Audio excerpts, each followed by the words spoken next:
الحمدللہ وحدہ والصلاة والسلام علی من لا نبی بعدہ اما بعد فاعوذ باللہ من الشیطان الرجیم بسم اللہ الرحمن الرحیم قال اللہ تبارک و تعالی فی القرآن المجید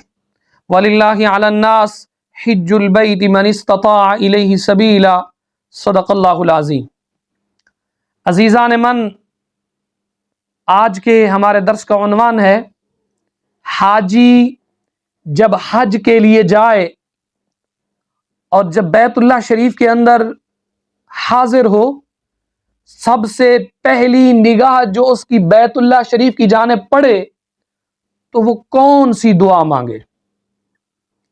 یاد رکھیں، محدثین نے لکھا ہے کہ انسان حج پر جاتا ہے، یہ تو بہت عظیم سعادت اور خوش قسمتی خوش نصیبی کی بات ہے۔ اللہ بڑا کرم فرماتا ہے جس کو اپنے چوکھٹ پر اپنی دہلیز پر بلا لیتا ہے۔ خیر، محدثین نے لکھا ہے، علماء نے بیان کیا ہے، فرمایا کہ جب تم حج کے لیے جاؤ اور جب تمہاری نگاہ بیت اللہ شریف کی جانب پہلی نگاہ پڑے تو اس وقت تم جو بھی دعا مانگو گے اللہ تمہاری دعا کو قبول فرمائے گا۔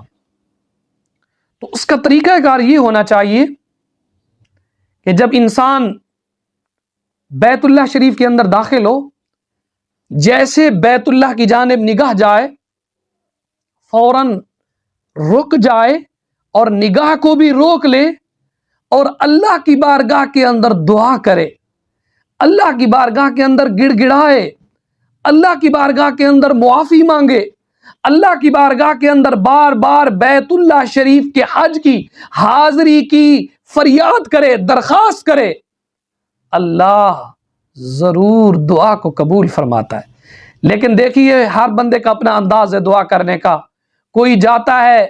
تو رزق مانگتا ہے، کوئی جاتا ہے اولاد مانگتا ہے، کوئی جاتا ہے کاروبار مانگتا ہے، کوئی جاتا ہے ملازمت مانگتا ہے۔ آئیے میں آپ کو اپنے امام کشتہ عشق مصطفیٰ فقہ حنفی کے بہت بڑے امام، ہمارے امام اعظم ابو حنیفہ کی ایک عظیم بات سناتا ہوں جو ہمارے لیے قابل رشک بھی ہے، ہمارے لیے قابل عمل بھی ہے، ہماری زندگیوں کو بدل دینے والی بھی ہے، ہمارے لیے نصیحت گاہ بھی ہے۔ حضرت امام اعظم ابو حنیفہ رحمۃ اللہ تعالی علیہ جب آپ حج کے لیے تشریف لے گئے، صاف بات ہے آپ مسجد کے اندر لوگوں کو درس دیا کرتے تھے، حج کی فضیلتیں، حج کے احکام، حج کے مسائل، حج کے بنیادی باتیں بتایا کرتے تھے۔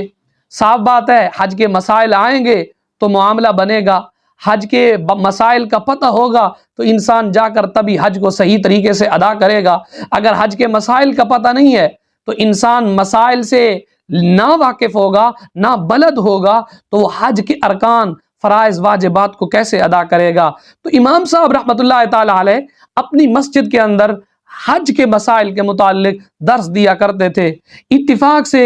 اسی سال امام صاحب رحمۃ اللہ تعالی علیہ آپ بھی حج کے لیے روانہ ہوئے تو آپ کے نمازی بھی ساتھ تھے۔ تو لوگوں نے دل کے اندر سوچا امام اعظم ابو حنیفہ ہمیں تو حج کے بارے میں فلاں چیزیں بتاتے رہے، فلاں مسائل بتاتے رہے، فلاں فضیلتیں بتاتے رہے، فلاں دعائیں بتاتے رہے، آج دیکھتے ہیں امام اعظم ابو حنیفہ بیت اللہ شریف کی جانب جب پہلی نگاہ پڑتی ہے تو یہ کون سی دعا مانگتے ہیں؟ تو قربان جائیے، ہمارا امام اعظم ابو حنیفہ نے ایسی دعا مانگی جو تمام دعاؤں کو جامع ہے، تمام دعائیں اسی کے اندر آ جاتی ہیں۔ ہمارے امام اعظم ابو حنیفہ نے اللہ کی بارگاہ کے اندر جب بیت اللہ شریف کی چوکھٹ پر، بیت اللہ شریف کے احاطے کے اندر بیت اللہ شریف کی جانب جب پہلی نگاہ پڑی تو امام اعظم ابو حنیفہ نے سب سے پہلی دعا یہی مانگی، مولا مجھے مستجاب الدعوات بنا دے، یعنی یا اللہ آج کے بعد میری ہر دعا کو قبول فرمانا۔ میرے امام نے یہ دعا مانگی۔ اب دیکھیں اس کے اندر ہر دعا آ جاتی ہے، اے اللہ میری ہر دعا کو قبول فرمانا۔ تو اس کے اندر یہ دعا بھی آ گئی، اللہ مجھے رزق دے دے، بعد کے اندر مانگے گا اللہ رزق بھی دے دے گا، کیونکہ اللہ تعالیٰ کی بارگاہ کے اندر پہلی دعا ہی اس نے یہ مانگی، مولا میری آج کے بعد ہر دعا کو قبول فرمانا، مجھے مستجاب الدعوات بنا دے۔